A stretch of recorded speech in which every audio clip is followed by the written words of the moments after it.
¿Qué tal? Muy buenas tardes, amigas y amigos que nos escuchan como cada día a las 7 de la tarde en tu programa Más de Uno.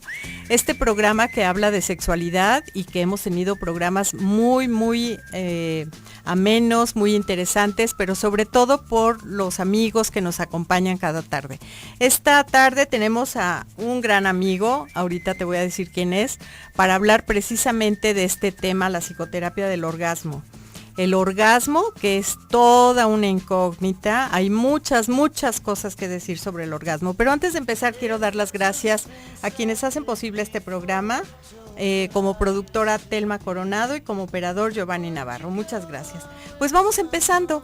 En esta tardecita que parece de mayo, bueno, yo me moría de calor desde hace rato, entonces vamos a empezar con el tema la psicoterapia del orgasmo, presentando a Miguel Ángel Pichardo, un gran amigo, un gran psicólogo, un gran terapeuta, una persona que de veras, pues como que todo el día se vive como terapeuta, como psicólogo. Es algo inherente a él, así como la sexualidad la traemos puesta, así, él.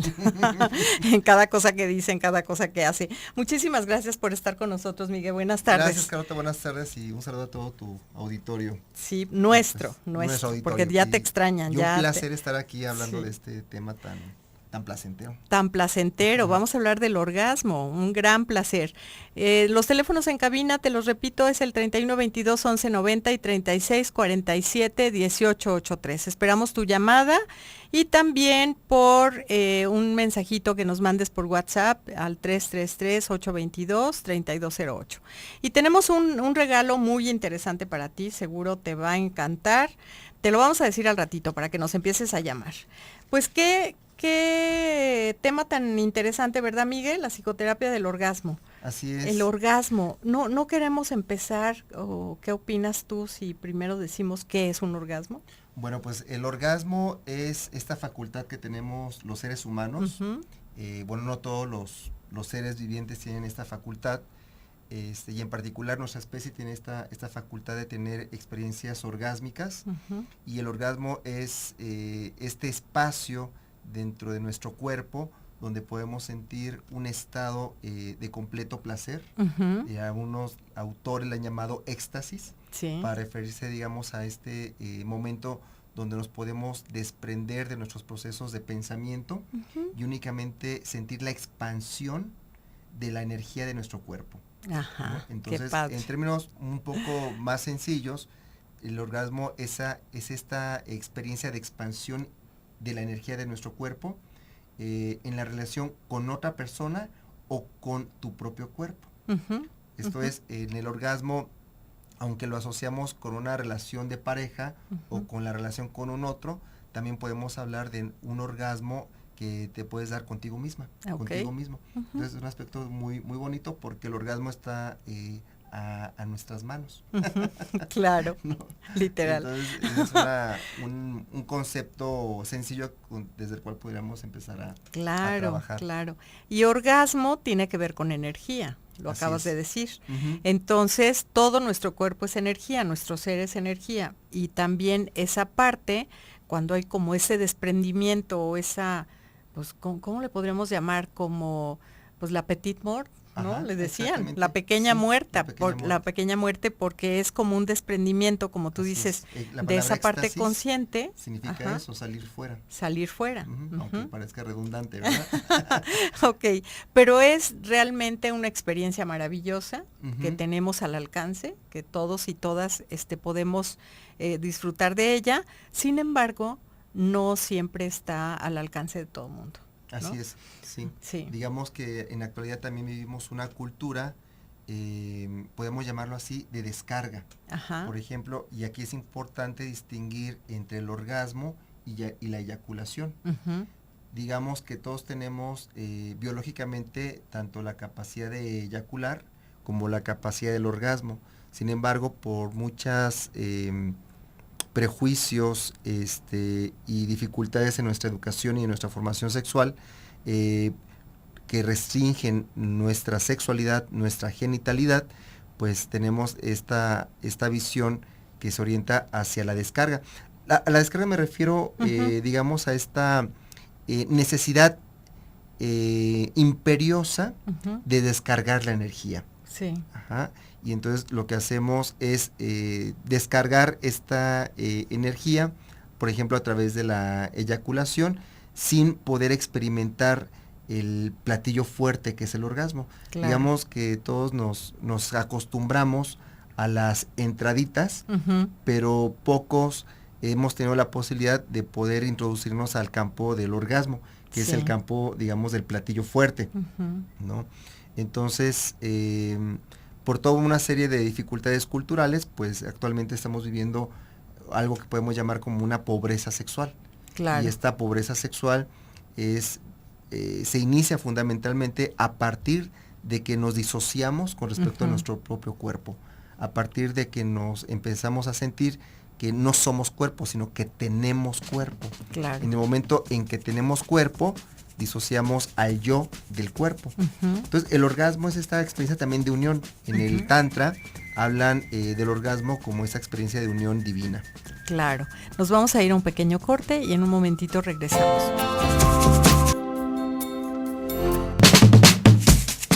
Muy bien, ya estamos de nuevo aquí con este programa tan interesante sobre el orgasmo. Estábamos comentando algunas cosas ahorita en el corte, Miguel y yo, acerca de precisamente cómo es que en la antigüedad los orgasmos estaban como ligados a la espiritualidad totalmente. En distintas religiones, en distintas partes del mundo en ese momento, cuando se llegaba al orgasmo era cuando los dioses adquirían parte de ese cuerpo. El espíritu de los dioses entraba en esos cuerpos. Entonces el orgasmo era buscado como una parte muy espiritual, necesaria, ¿no? Así es. Y de repente se pierde, ¿no? Se pierde esto y entonces empieza como todo el miedo al cuerpo. Ajá. Ajá. Así es. Sí. Pues bueno, es que esta parte del culto al orgasmo tiene que ver con el culto a la mujer, a la diosa mujer, ¿no? Entonces había toda una organización de rituales, cultos, de creencias que generaban eso. Fíjate algo muy interesante. Sí. Lo último que estaba leyendo sobre las pinturas rupestres, están mencionando los actuales hallazgos en paleoantropología, que estos fueron realizados por mujeres. Ay, mira. ¿No? Estas pinturas donde hay manos, ¿no? Sí. ¿No? Ahí pintadas en cuevas, etcétera. Los paleoantropólogos últimamente ya han revelado que esas pinturas han sido realizadas por mujeres. Por mujeres. Y de hecho los cultos hacia los misterios de la sexualidad femenina datan precisamente de esa época, de aproximadamente 30,000, 45,000 años, ¿no? Y los cultos a la sexualidad femenina han tenido que ver también con este gran misterio de la reproducción, de la procreación. Por eso había por eso el lugar preponderante que tenía la mujer con respecto a la sexualidad y la posibilidad de dar vida. Claro. O sea, para ellas, la sexualidad era vida. Con los cultos patriarcales, donde viene una persecución de estas mujeres salvajes, ¿no?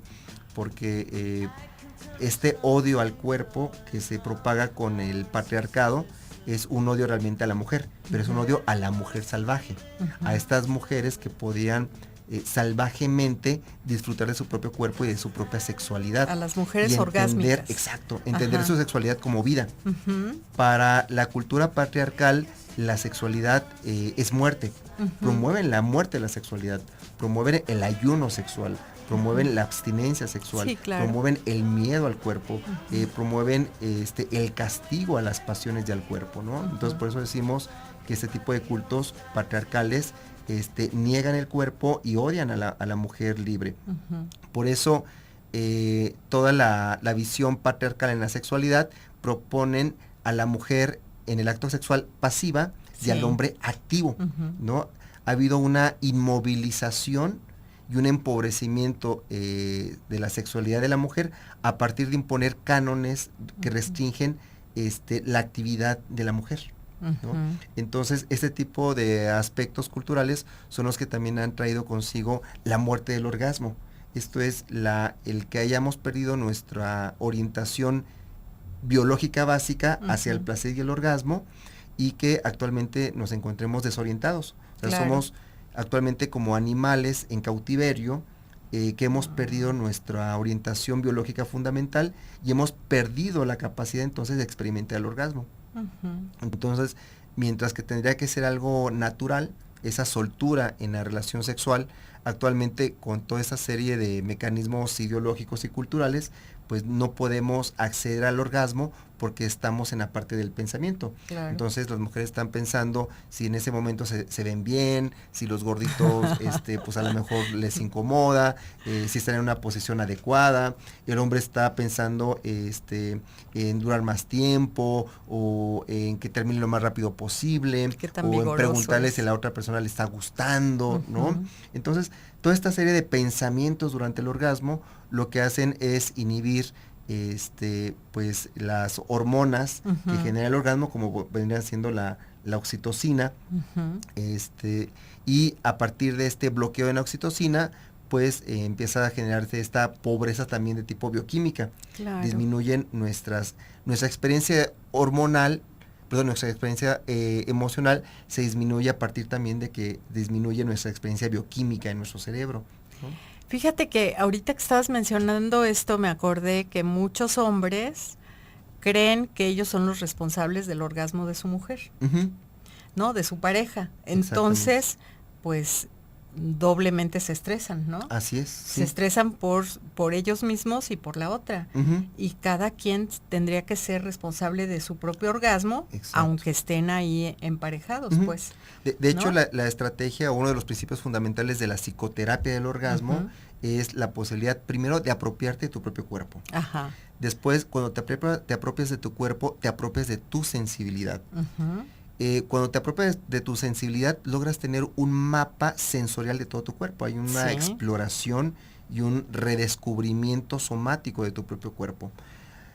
A partir de eso, un tercer aspecto es reapropiarte de tu propia excitación. Sí. Que ahí hay todo. Ujú. Creo que muchos de los problemas que tienen que ver con el orgasmo tienen que ver con la dificultad de identificarse y de Ujú. reapropiarse de la propia excitación. La excitación en general, Ujú. pero en particular la excitación que va del corazón hacia los genitales, y de los genitales hacia el corazón, y del corazón a todo el cuerpo.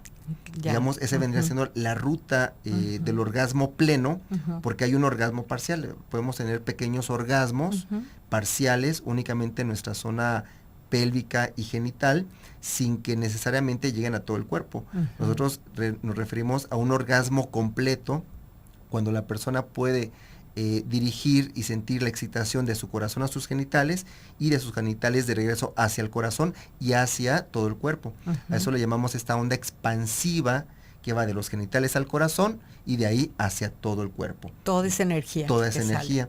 sale. Entonces, eso tiene que ver con la apropiación de la excitación y con la capacidad que vamos a ir como adquiriendo para poder dirigir la energía. Entonces, una persona que logra tener orgasmos es una persona que sabe manejar su energía sexual, Claro. que sabe dirigirla, que sabe identificarse con su propia energía sexual, y que logra de alguna forma gestionarla por sí mismo, como tú dices, ¿no? Ujú.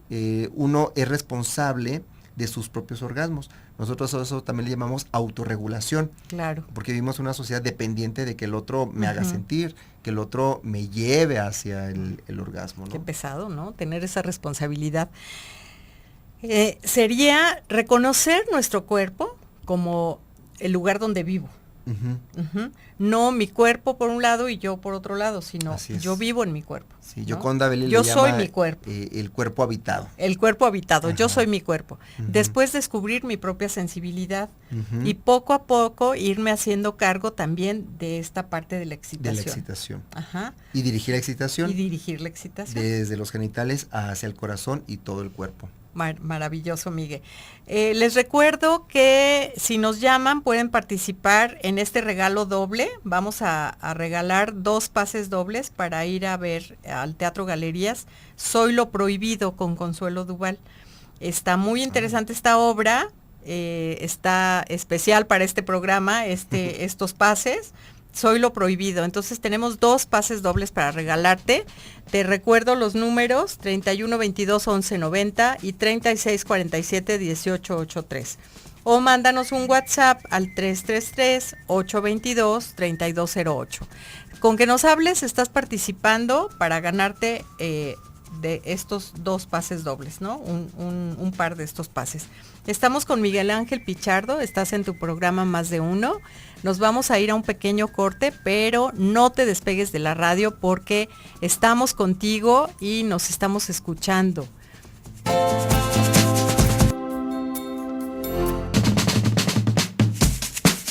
Muy bien, ya estamos de nuevo contigo y seguimos hablando de este tema tan interesante que es el orgasmo y la psicoterapia del orgasmo.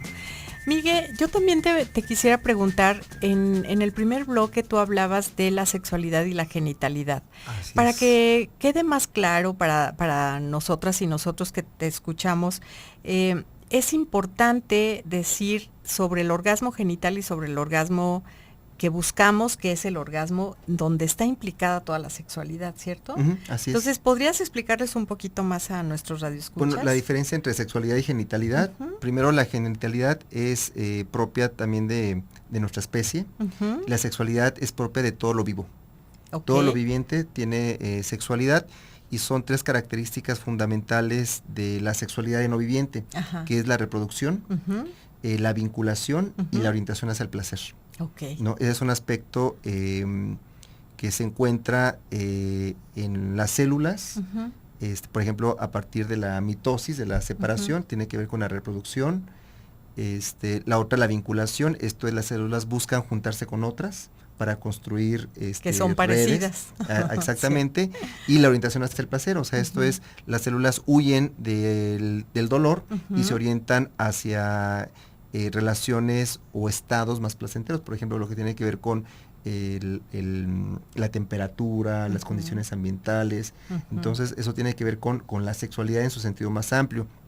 Por lo tanto, la sexualidad lo tiene desde una célula, una planta, o otros animales, y también los seres humanos. Okay.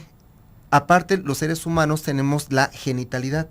La genitalidad es un proceso de desarrollo y de maduración que tiene que ver, uno, con nuestros aspectos anatómicos, y en ese aspecto la genitalidad va a estar en una de nuestras 3 cavidades más importantes.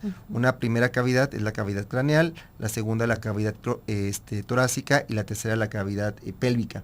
Entonces, en la cavidad pélvica va a estar la genitalidad.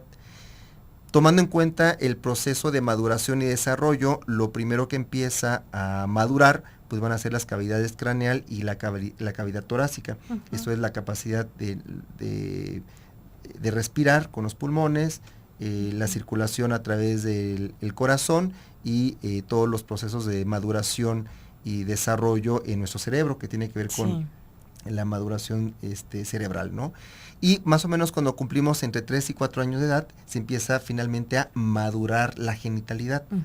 A partir de esta maduración, que va a durar por aproximadamente otros 6 o 7 años más, y donde vamos a llegar a la etapa de la pubertad y después de la adolescencia.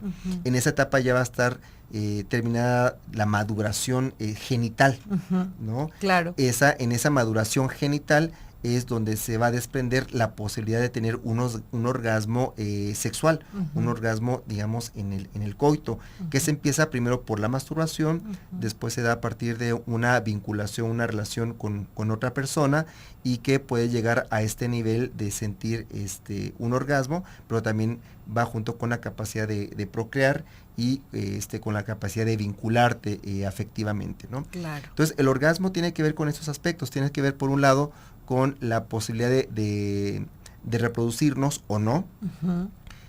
Con el orgasmo también nos vincula, puesto que en el orgasmo se libera la oxitocina, que también es la hormona del apego. Entonces, en cuando tenemos orgasmo, también empezamos a vincularnos. Digamos que el cemento del vínculo va a ser la oxitocina. Y la oxitocina especialmente se produce en la relación sexual.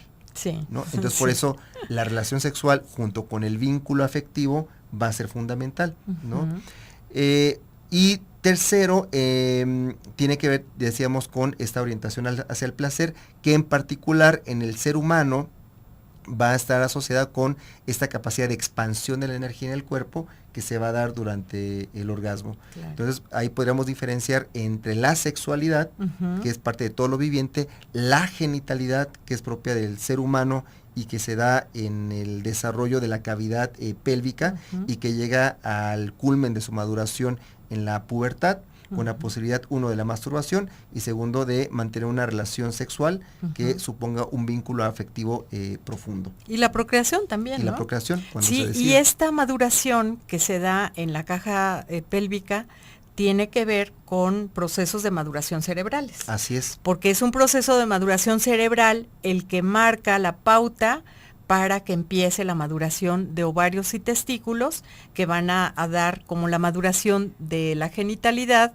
y la maduración de los órganos. Así es, ¿no? La hipófisis. La hipófisis. Las glándulas. Así sí, es. El hipotálamo, la hipófisis, la glándula pineal están implicadas en esta maduración que va a dar como todas las características sexuales secundarias, ¿no? La aparición de vello, el crecimiento de los genitales, la aparición de la menstruación, la aparición de las primeras eyaculaciones, o sueños húmedos que se le llaman en ese momento, pero también la oportunidad de vincularnos con otro o con otra, y también como de experimentar ese deseo, primero con uno mismo, con una misma, y después con el otro.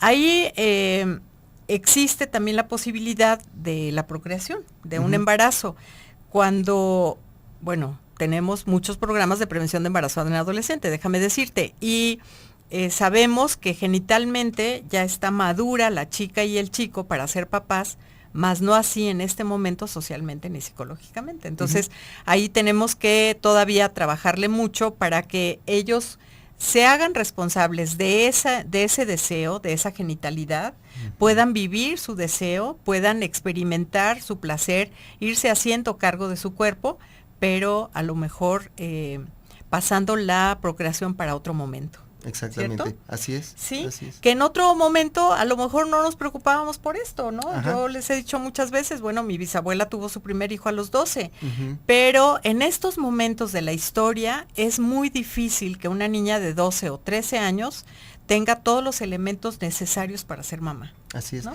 Y eso también tiene que ver con una ética una ética sexual, Exacto. pero en particular también sobre una ética del orgasmo, porque el orgasmo es vida, el orgasmo es vitalidad.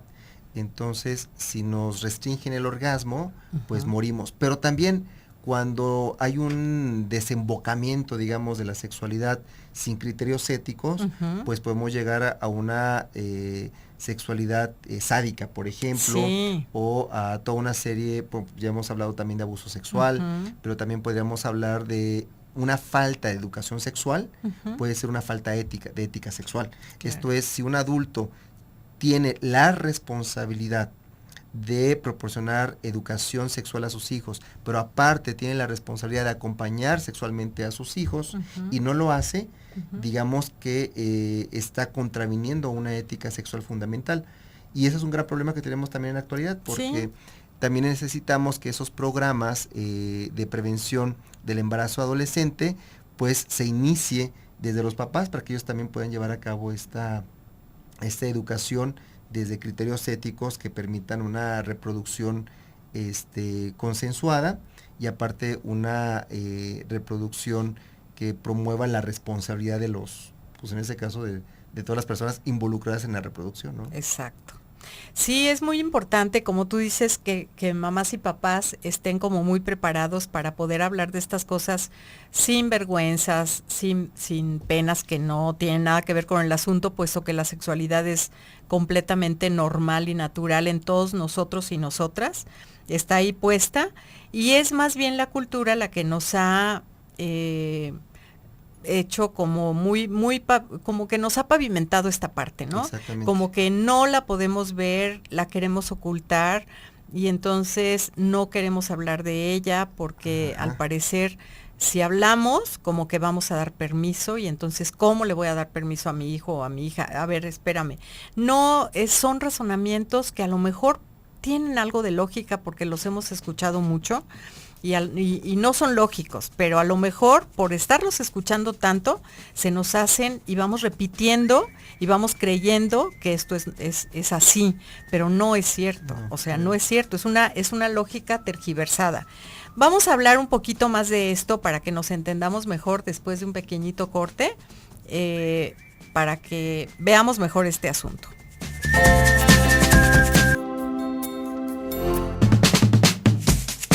Ya estamos contigo de nuevo en este último bloque y me da mucho gusto que haya tantas llamadas.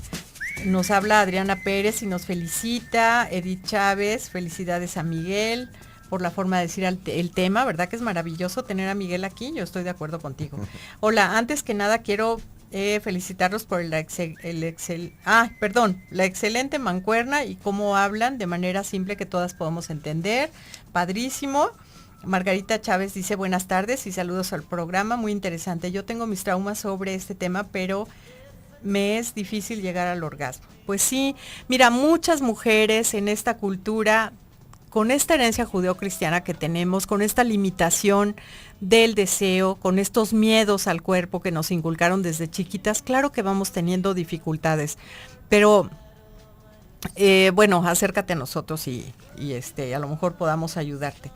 ¿Quieren el teléfono de Miguel? Claro que sí, lo vamos a dar al final del programa. Y aquí hay una cosa muy interesante. Nos dice si quieres leerla. Que yo sepa, el hombre no produce oxitocina, por lo tanto no hace apegos. Ajá. Bueno, no, la oxitocina sí la produce el hombre. La oxitocina se encuentra en la hipófisis y el hombre podemos realizar apegos. Sí. Entonces, desde este punto de vista, todas aquellas, por ejemplo, cuando el hombre, cuando es papá, acaricia a su bebé, o cuando tiene un contacto piel a piel con su bebé, eso genera oxitocina. Sí. La liberación de oxitocina se da por muchas circunstancias, y una de ellas, ya decíamos hace un momento, tiene que ver con la experiencia sexual y en particular con el coito y la experiencia del orgasmo, pero hay muchas circunstancias que generan oxitocina. Por ejemplo, cuando tú tienes la capacidad de ponerte en lugar del otro, ¿no? A eso que le llamamos empatía. Es gracias a la oxitocina y a las células espejo, sí, a las neuronas espejo que nos permiten colocarnos en el lugar del otro. Entonces la oxitocina no solamente es ¿cómo le llamaba? El cemento de los vínculos y de las relaciones, sino también la oxitocina es el cemento de las relaciones sociales y de la solidaridad. Sí. Entonces la oxitocina es fundamental para la sociedad. Si tuviéramos carencia de oxitocina, vendríamos siendo muy, muy agresivos. Quizás en algún aspecto tiene mucha razón, porque a los hombres se nos enseña, o mal enseña, a no tener apegos. Y entonces esto puede reducir la oxitocina. Claro. Cuando se reduce la oxitocina, los hombres nos volvemos más agresivos, más violentos, llevamos a cabo crímenes, tenemos una pobreza en nuestros vínculos, tenemos la dificultad de colocarnos en el lugar del otro, por lo tanto nos volvemos más egoístas, más egocéntricos, nos volvemos más narcisistas, tenemos dificultades para entender las emociones de otras personas, ¿no? Entonces, no, la oxitocina es del ser humano como especie, y la oxitocina es lo que nos ha permitido convivir en manadas, grupos y sociedades. Todo esto que estaba diciendo Miguel ahorita, que nos vincula con la oxitocina, o que nos habla de pobreza de oxitocina más bien, quiere decir el machismo. O sea, cuando él lo estaba diciendo una tras otra de estas características, yo me estaba imaginando el machismo precisamente. Y este machismo generado por esta cultura tiene que ver con esta pobreza vincular también de los varones y esta búsqueda eterna, ¿no? Necesitan vincularse con otra, ¿sí? Y entonces buscan y buscan y buscan y son infieles y creen que ya encontraron, pero dudan y entonces buscan por otro lado. Exacto. Con esta pobreza vincular que hay. O sea, y no logran ser felices y luego terminan deprimidos y solos, ¿no?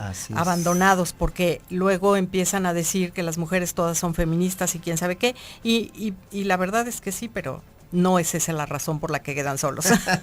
Ojalá haya más feminismo. Claro. De este feminismo auténtico, que no tiene que ver con el pleito de ser mujer, sino al contrario, ser mujer, aceptarse mujer y aceptar al otro como es, con esta, o sea, el feminismo, ese feminismo como ortodoxo que odiaba a los hombres y que quería la superioridad de las mujeres, ese pasó hace muchos años. Y ni siquiera feminismo. Y ni siquiera era feminismo, era embrismo, pero algunos lo confunden. Entonces, cuando hablamos de feminismo, hablamos precisamente de esta posibilidad de ser mujeres y ser personas, de esta posibilidad de que los hombres sean hombres y sean personas. Eso es el feminismo, ¿sí saben? Entonces, no nos confundamos, sino tengamos los términos bien. Susana, muchas gracias por las felicitaciones que nos manda. Y Montserrat dice, todos y todas, claro, debemos de disfrutar nuestra sexualidad, pero nos pesan muchos tabúes. Sí, precisamente todo esto que traemos cargando. Pero ¿por qué es importante la psicoterapia del orgasmo, Miguel? Fíjate que la psicoterapia del orgasmo, hablando de la oxitocina, lo que hace la psicoterapia del orgasmo es rehabilitar la capacidad de liberar y de producir más oxitocina. La psicoterapia del orgasmo forma parte de una corriente psicoterapéutica que es la psicoterapia corporal, que fue iniciada por un discípulo rebelde de Sigmund Freud que se llama Wilhelm Reich. Wilhelm Reich en los años 20 y posteriormente en los años 40 en Estados Unidos publica un libro que se llama La función del orgasmo. En este texto él nos habla precisamente de su psicoterapia del orgasmo. La psicoterapia del orgasmo son procedimientos psicocorporales a través de la respiración, el movimiento, el ascenso percepción, que busca desbloquear sexualmente a las personas para que logren reducir sus niveles de estrés. Y a partir de esta reducción de niveles de estrés pueden llevar a cabo prácticas o ejercicios que habiliten muscularmente, o nosotros llamamos neuromuscularmente, pero también que habiliten la capacidad cerebral de entrar en un estado alterado de conciencia para poder experimentar el orgasmo, ¿no? Entonces la psicoterapia del orgasmo procede tanto a nivel individual como a nivel de pareja, con personas que se encuentran insatisfechas en sus relaciones sexuales, personas que tienen miedo al placer, miedo a la relación sexual, para hombres que tienen eyaculación precoz, eyaculación retardada. Para mujeres que tienen anorgasmia, que tienen bajo deseo sexual o que tienen dolor o dificultades en el momento de la penetración. Entonces la psicoterapia del orgasmo lo que busca es precisamente habilitar esta función biológica en el cuerpo humano a través de diferentes procedimientos que buscan disminuir la tensión o el estrés y por otro lado habilitar a las personas para llevar al orgasmo. Entonces esto lo hacemos a través de una serie de ejercicios fisiológicos, de ejercicios corporales, donde la persona dentro de la terapia y fuera de la terapia los puede realizar para aumentar precisamente la oxitocina, ¿no? Fíjate que esta terapia del orgasmo lo que nos posibilita es como la capacidad de volver a tener placer. Así es. Yo creo que qué padre que sea también para el orgasmo, pero es la posibilidad de vivir la vida con placer, eso es. Y creo que se nos ha dificultado mucho últimamente por cuestiones de la cultura, por cuestiones del estrés, y entonces la depresión hace presa de las almas, ¿no? Así es. Cuando tú vives tu vida con placer, pues ni se te ocurre tener depresión, ¿me entiendes? La depresión es como la enfermedad del siglo, quiero decirte, cada vez hay más depresión. Y si nosotros tuviéramos esta psicoterapia del orgasmo, no tendríamos por qué estarnos preocupando por la fluoxetina y demás. Aquí preguntan sobre cómo aumentar la oxitocina. Varios ejercicios muy básicos. Por ejemplo, yo te recomiendo que te acuestes en tu cama a obscuras y desnuda o desnudo empieces a acariciar todo tu cuerpo, ¿no? Esa es una forma de aumentar la oxitocina. La otra es con tu pareja, ya después de que tú lo hagas tú misma, contigo misma, le pides a tu pareja que te acaricie todo el cuerpo, pero sin la necesidad de llegar a tener una relación sexual. Si después de eso lo quieren hacer, adelante, pero simplemente como un ejercicio. Otro ejercicio que puedes hacer es acariciar a un perro que te guste. Eso también eleva la oxitocina. Claro. 2, cargar a un bebé.